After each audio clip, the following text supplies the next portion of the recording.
Hello and welcome to another segment of Western Wisconsin Journal. I'm Jamie Johnson. I'm an attorney here in Hudson, Wisconsin, and I'm the legal and government correspondent for Western Wisconsin Journal. So today we have two guests. They're both from the DNR. We have Mike Rogney. He's from the Eau Claire office. He's a professional engineer, and his official title, I guess, is Water Management Engineer. Did I get that right, Mike? Correct. All right, very good. And also we have Aaron Mason with the DNR, Park Superintendent, Willow River. Welcome. Thank you. Now, just a little history. I'll start with you, Aaron, first. What do you have for your background here with the Willow River State Park? You've been park superintendent for several years, going back to 2011, 2012. Correct. Yeah, I've worked at Willow for just about 20 years now. Been park superintendent for a little less than half of that.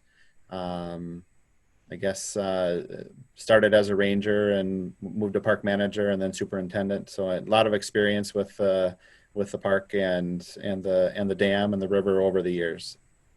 Okay, and then Mike, your time with DNR, what are you doing, and where have you been located?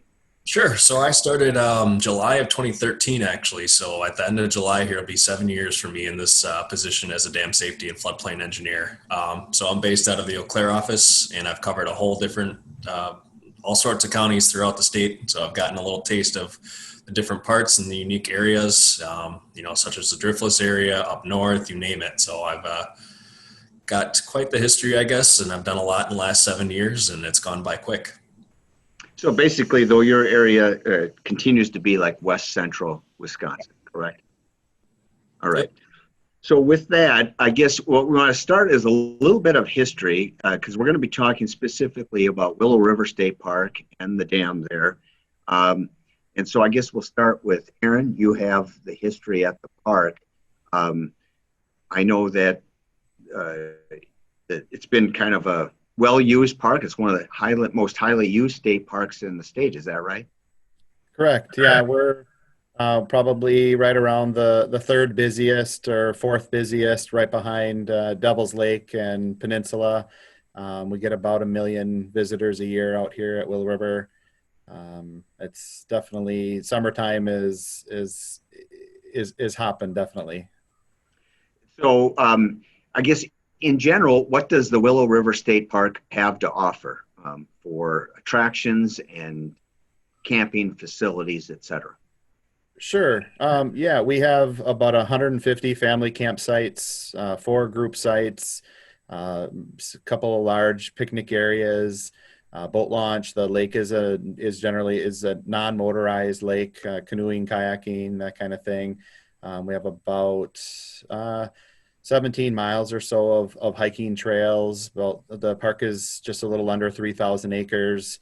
We offer hunting in the fall, fishing opportunities. The Willow is a pretty nice trout stream. It's just a wide variety of recreation, hiking, a little bit of biking. We're hoping to add a little bit of that in the near future here to add some bike trails. But a lot of hiking, camping, kind of traditional use, and obviously the lake is a big part of that. And I don't want to get off on a tangent because we want to focus on the dam, but you mentioned hunting, and is that mostly our cloven-hoofed friends, the deer, or is it also turkey and other things? Yeah, so we do offer a variety of different of hunting opportunities, including turkey and small game. But obviously, the prime target is deer during the gun deer season is when we get probably the most use for those about 3 weeks or so during the gun deer season from that week of Thanksgiving all the way through mid-December is our hunt. So we do get a lot of people that come out then, but yeah, there's other people that'll come out here and do some upland bird hunting or turkey hunting. We're open for spring turkey for the first 3 seasons. And it's, definitely hunting is popular at the park. And so you have two water attractions there. You've got the falls, the waterfall, and then you've got the lake. So what is the history behind the lake? Because obviously it wasn't always there. A dam, created it. Otherwise, it was just the Willow River. So Yeah, correct. So pre-settlement, the river obviously flowed freely. Back in the late 1800s was probably the first time that there was a dam put in place. There were actually over a half a dozen dams on the Willow in this area, mostly for either grist mills for grinding wheat, or the Christian Burkhardt had put in several power generating dams on the Willow, including 3 in the park. Those were ran by the Willow River Company, and then later by NSP as power generation. And then about in the 90s, those dams were starting to get pretty old. After the park had became a state park in the late 60s, they were decommissioned, and then in the 90s they were starting to be removed. So we removed one in 90 and another one in 97, 98. The upper 2 dams in the park were taken out. Little Falls Dam, which is the one that creates the main lake in the park, that one remained. That's the one that is obviously the park, the main use area is really built around. Okay, so thank you for telling that history and the juxtaposition of the Little Falls Dam with the others. So there was a little controversy then, as far as when you remove a dam, obviously you're changing something, although people forget that the dams that were there in the first place changed what was natural. This state park, as you pointed out, has been little over 50 years old, 60 years old, thereabouts. And so the dams were there much before the state park. And then the dams can be expensive to replace. But if you don't replace them, you're changing the landscape quite a bit. And I guess that's where, Mike, you come in. So before I get to you, Mike, just Aaron, what was then the issue with the Little Falls Dam once you had the other 2 dams were taken out, and then it was on the docket, I guess, or on the timeline for being removed, but then there was going to be an issue of whether it was going to be replaced, or exactly what was the uncertainty going into the removal of the Little Falls Dam? Sure. So there wasn't really any plan to remove Little Falls Dam prior to the inspections that Mike can probably talk a little bit more about, that brought up some issues with the dams and the capacity that it had for passing the required flood flows. But it wasn't in a timeline to be removed. We were trying to, if the dam would have lasted another 50 years, and was up to the current regulations, we probably would have kept it just as is. But that wasn't the case. That there were some deficiencies in the old dam, and we always wanted to have the lake. It is a big part of the park. So we kind of went through a process, one, not only to inspect the dam and to find out what's wrong or what needs to be fixed, but also we went through a public process to see what visitors, neighbors, people in the community, what they wanted, and it was pretty overwhelmingly that those folks wanted to see the lake return.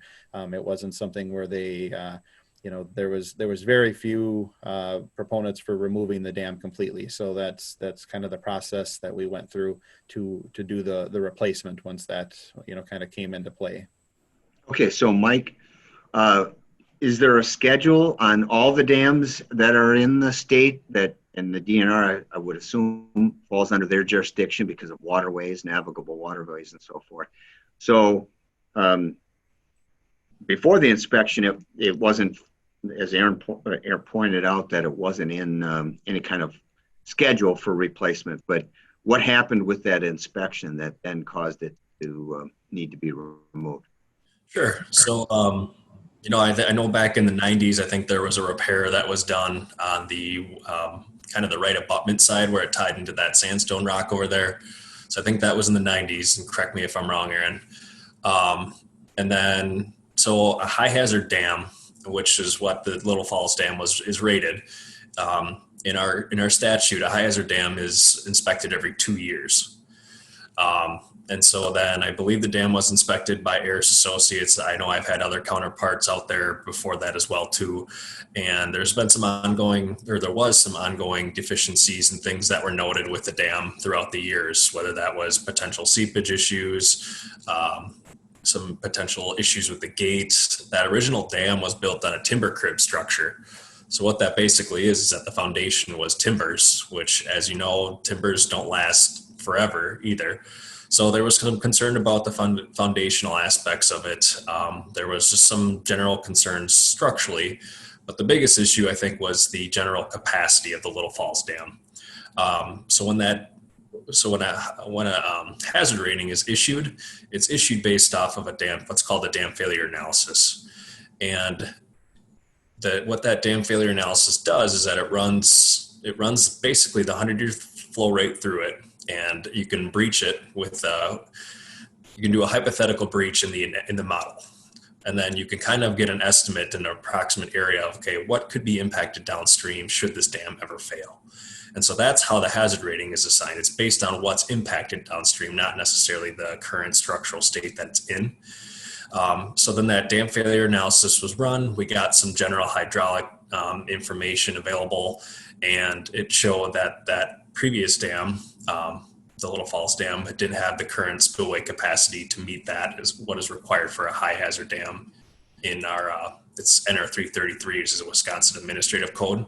So for a high hazard dam, the primary spillway has to be able to pass the 100-year storm event, and then total, the dam has to be able to pass the 1,000-year event without overtopping.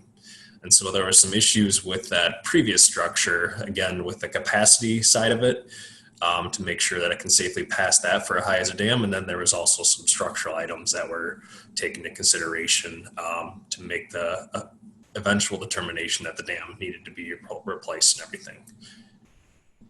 Okay.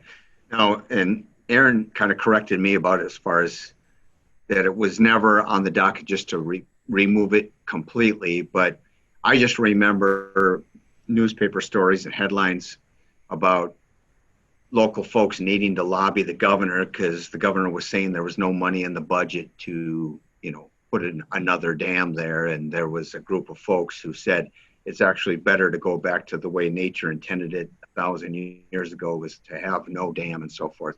So maybe that never got a lot of traction, but as things go with your department, I mean, a lot of it is money. Although dams don't just not fail because there's not money in the budget. So at some point, decisions have to be as far as when it can be removed or when it has to be removed, and then what's its schedule for replacement. So I don't know, Mike, can you address that as far as going into when this lake was drawn down, the old dam was taken out, and then there's a schedule for replacing it. So how did that all come about? Sure. So I think a lot of the conversation kind of started happening 2014, 2015-ish. I think regarding the whole schedule, dam safety, the program, we really push the public health and safety. So below the dam, if there's structures or anything that get impacted, it's a serious issue for the dam safety program. We take it very seriously. And so when in 2015, I believe it was in September, is when we started doing a drawdown to perhaps save some more storage, should a flood event happen, to kind of reduce the risk of anything happening at the dam. And so then at that time as well, the dam was also breached just because there was limited capacity in the gates that were available. And so folks may have seen that occur. Again, I think that was back in fall of 2015. And so that kind of is where things all started. And then that's where all the decisions on, okay, what's next with the dam? Are we going to replace it? Are we going to remove it? That's kind of where the discussions happen. And lo and behold, here we are now in 2020, and the dam has been replaced. So hopefully that kind of addresses the schedule side of it.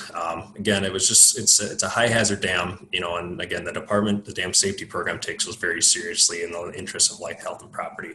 So that's kind of where all this stemmed from. And there's a lot of unknowns with the structure. So that's kind of why it was pushed and went forward from there to help safeguard life, health, and property. All right, so that's a great summary of why that we went into the project. So now, Aaron, you tell me, how did it impact the park, and what did you do when, and how did the park cope with not having that lake there? I mean, basically, you had a start of a drawdown, then you had a breach, and then basically removal and rebuilding. So what happened in that interim? It's roughly a 4 to 5 year period. Sure. So 2015, we started doing the drawdown. In October, we did the breach. The public, that whole process did draw people to see what was going on. So, visitation really never was affected then. It did displace some uses, specifically campers that came specifically to fish or kayak or do those kind of things, water-based recreation, decided to go other places. So we did see a dip in our camping, but overall visitation still stayed pretty strong. In those couple of years of, about the time that we did the breach was about the time that the decisions were made that, okay, we're going to move forward with a replacement. We did the public input process. And so then it was bringing on engineering consultant and design and starting to work on that, working on budget and trying to get, money encumbered basically through the legislative process. And but that kind of, as far as visitor use, our visitation did stay pretty high. The falls really drives a lot of that, but we definitely saw a major shift in where people recreated in the park. No longer was there a swimming beach and there wasn't a boat launch, and the picnic area basically was vacant. Everybody shifted to the falls and inundated that area and created a lot of side issues of just overuse and between too many people and too much trash and parking issues and things like that, where just kind of created a bunch of problems because the main use areas were no longer as attractive without the lake being there. So that was kind of some of the things that we saw. That's part of the reason that, we're looking really forward to getting the lake back, to shift that use back down to that main picnic area. That's where we have all of our parking. That's where we have a lot of our amenities. And that certainly, since the lake's return, we definitely have seen, lots and lots of people using that area again, like it traditionally was. Okay. Now, so once the lake bed was basically drained, Mike, was this project, what happens then physically at the site of the dam to then get it back to the point where it is now, where it's basically restored a lake? Sure. So when the dam was breached in 2015, basically the Willow River reestablished itself. So you saw a whole bunch of vegetation shoot up really quickly in the lake. And I mean, it sounds like you saw someone you were kayaking with some of the trees and stuff. So a lot of that natural seed bed that was in there shot up real quick, which is beneficial, to help with some of that ground cover. And so once that lake or the river started reestablishing, it may have cut in little different areas than where it was historically, but it finds its way. So Mother Nature finds its way. It usually finds a path of least resistance, and that's where you found the different meanders of the Willow River once it reestablished. So then throughout construction and everything, water was passed through, and I guess the dam was rebuilt, and then it was slowly refilled, in a strategic manner and a controlled manner, so that everything was safe and that the gates were operable and everything. And now you have the full pool. Okay. So was this schedule pretty typical of a dam that is rebuilt? Um, yeah, I would say so. I mean, it was it's quite a structure. So I think overall it took, oh, Aaron, correct me. How many years did it take, I guess, to build the brand new structure?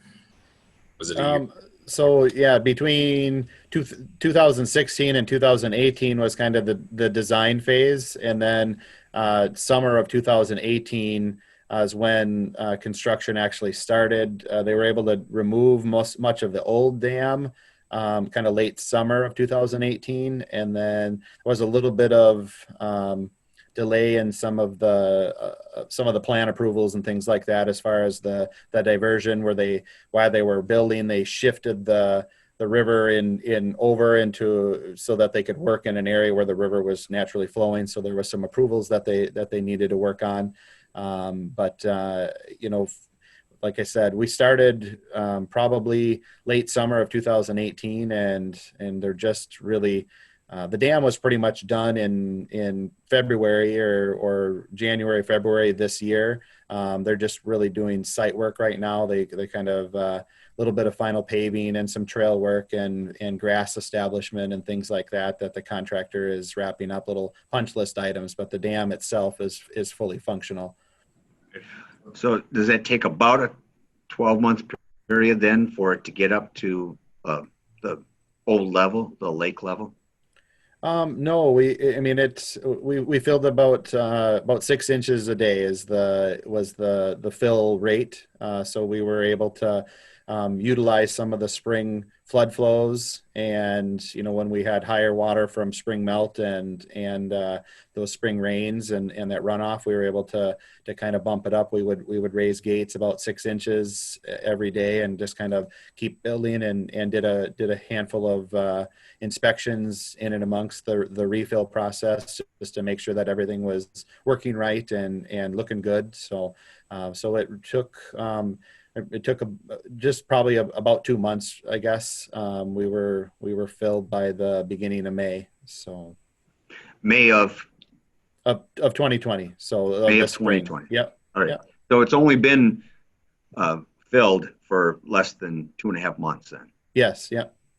about 2 months. And is totally open now for all uses that are allowed in the park? Yeah, so people are out there kayaking and canoeing. The beach is open right now for swimming. Fishing is allowed, but it's a little tough right now. Most of the fish are an inch long, so lots of little fry out there, but not a lot of adult fish. Okay.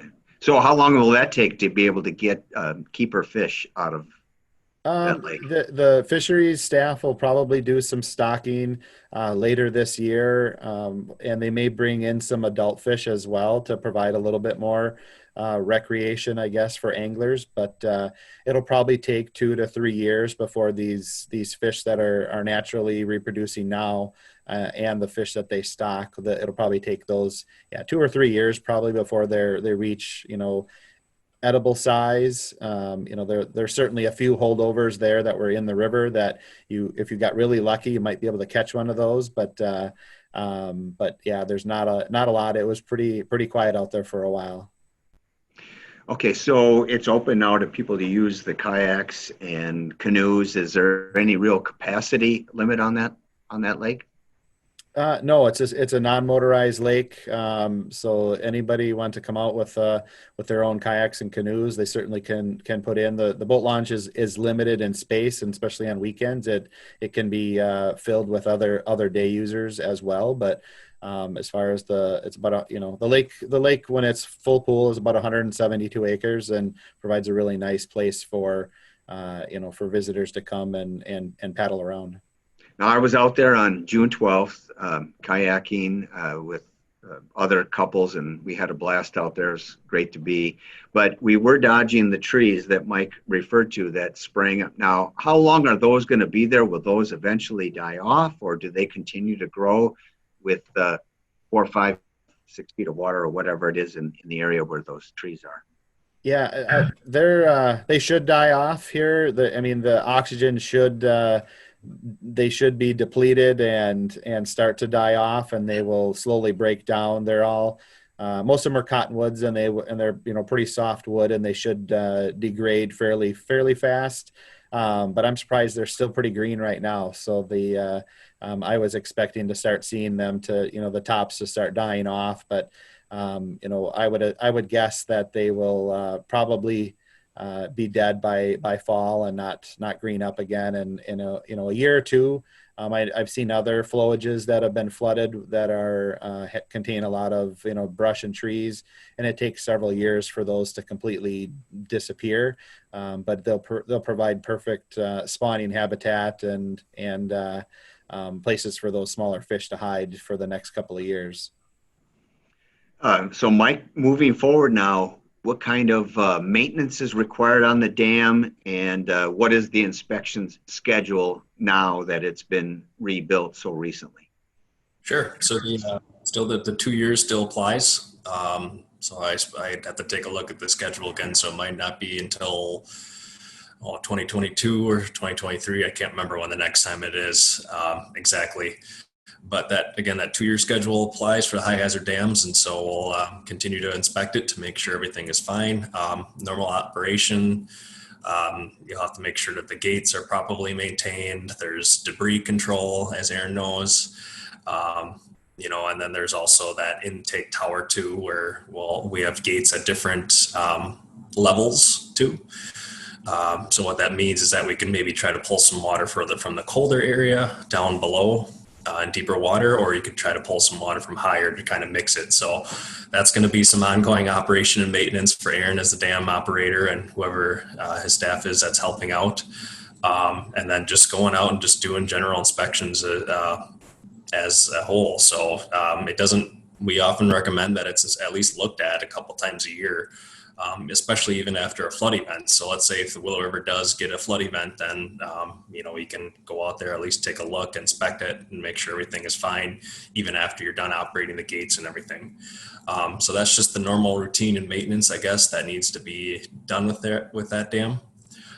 Again, it's inspected every 2 years. And so myself or another professional engineer could be out there taking a look at it from that standpoint too.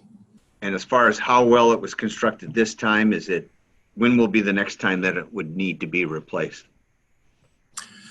Hopefully a long time from now. We're all gone, right? Yeah, I think before. I hope so.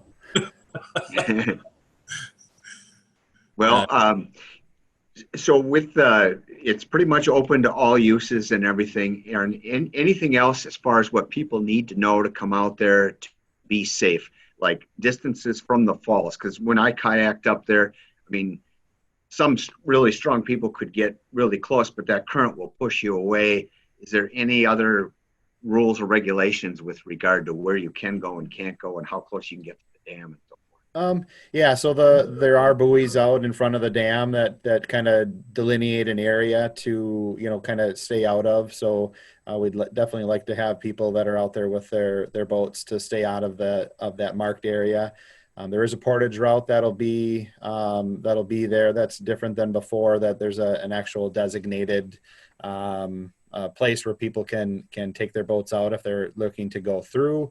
But the dam itself and the river, right now the dam isn't quite open yet. So people, wait till we do really open things up and try to avoid temptation and stay out of there for now. But we're just trying to get some of those last few things wrapped up and get grass established and kind of finish with the fencing and some of that kind of stuff. But the falls area is certainly an area people are coming out.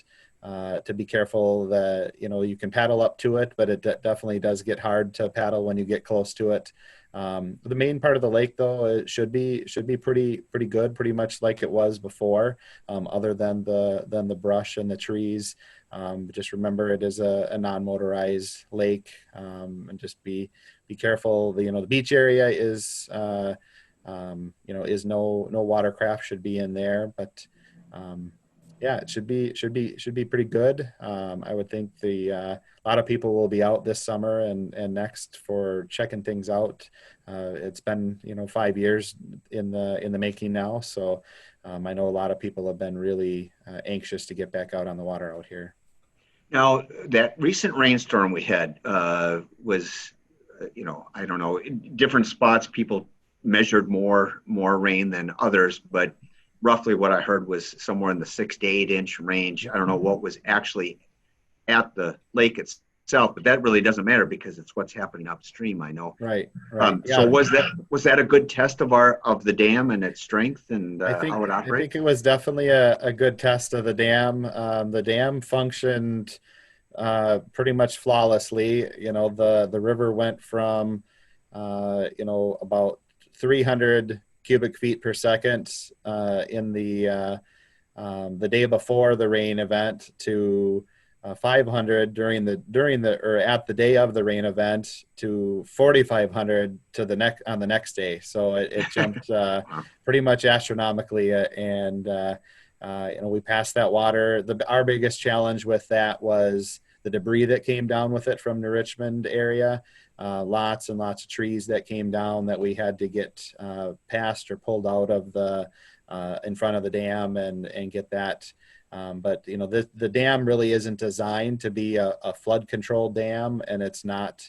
It really isn't designed to hold back a lot of water. We pretty much have to pass what comes downstream. So with that kind of flood level and flows coming down, we have to basically let it out because it's, the dam doesn't have capacity like some of the dams out west do that are designed for holding back floodwaters. Really when there certainly was flooding both above the dam or both above the park and below the park that had some water issues. Pretty short time frame there with that high flow. Within a day, things were kind of back to normal, really, or close to normal. But yeah, some of that video was pretty spectacular, though. The falls were roaring, definitely. So. Yeah. And Mike, you're happy so far within the way the project and the Willow River Park being back to pretty close to full capacity. We just got to grow some fish in there, right? Yeah, I'm waiting for Aaron to tell me the secrets, but yes, it's gone well. The dam is almost done, and it's been a long process, as Aaron can attest to. And yeah, I think it's gone well, and it's a beautiful structure, and I think it's been a good project overall. Great. So if people are now, obviously, water management, there's water quality management, so forth at DNR. If somebody wants to get into natural resources, they're concerned about the environment, I'd like to hear from both of you in that regard, because I know there's design and engineering parts of it that you're involved with, Mike. There's, park management that, of course, Aaron's involved in, and then there's just, overall resources. So what would you recommend for somebody who's maybe, in high school or junior high looking for careers? What would you recommend that they do? Go ahead. You want to go, Mike? Sure. Well, I guess I'll tell you what I did. So I graduated from UW-Madison 2013 with a degree in biological systems engineering. So that was actually, I specialized more in environmental engineering and natural resource management. So I always knew I kind of wanted to do that as a kid. I'm a big fisherman, I'm a big hunter. So I feel very blessed and very lucky that I ended up here, to be honest. Good part about my job is, I get the nerdy engineering and the design part of it, but I also get to experience how can this affect the environment, the fisheries? How can it affect wildlife? How can it affect mussels? So I've been learning a whole bunch about those different components about the natural resource as a whole, and how all these things are kind of all intertwined and how it can affect one another. So every day is a new learning experience for me, especially from that standpoint. I got the engineering background, but it's, I would say I'm not designing too much. I'm on the regulatory side. So that's also been good. And I get to be able to work with the public and talk with them through their solutions and projects that do involve waterways and everything. So it's been a great experience, I think, for me. I think what really helped me out is when I did a volunteering stint for the NRCS. It was called a Blue Earth Volunteer. And so when I was in school, I made sure I did that. And it really taught me a lot of experience, and that's where I got a lot of my involvement with the natural resource side as well. And then with the engineering degree, and I guess the rest is history, and here I am. So it really worked out that way. And maybe even a little political science mixed in there, huh? With dealing with the public and those public hearings. Yeah, it's been fun. All right. And how about you, Aaron? So I would recommend if people are interested in natural resources and looking at that as a career to try it out. We have a lot of seasonal positions throughout the department. I started with wildlife. Actually, I work for wildlife. I work for fisheries. I work for customer service and licensing, parks. I've done forestry work. I guess it's one of those things where you can get a lot of different opportunities and dabble in a few things and figure out where you like. I went to school at University of Minnesota and graduated with a fisheries and wildlife degree and started as an LTE, limited term employee at the Baldwin office and worked there for several years before getting hired full time. But I started with the intention of working with the wildlife program, and that time I found that job-wise, they were maybe not hiring that often. So Parks definitely had more opportunities, and I went that route, and I've been here ever since. So definitely enjoy the Parks thing. Parks hires a lot of people, so it's certainly a way for people to, even just out of high school, to get a taste of the DNR and to kind of see what kind of things we do. Parks obviously has a niche that we're gonna be busy, and we're going to be doing lots of stuff, dealing with people and campers and visitors and things like that. But if they're looking to get a start, it's a good way to get your foot in the door. Excellent. Well, thank you both for being guests on the show and for filling us in on what's happening at Willow River State Park and the restoration of the dam and the reconstruction of the dam. Thank you. And I want to thank our viewers for watching another segment of Western Wisconsin Journal. And if they want to learn more, is it just as easy as going to dnr.gov or what would be the website where they could learn more about either Willow River or water quality management?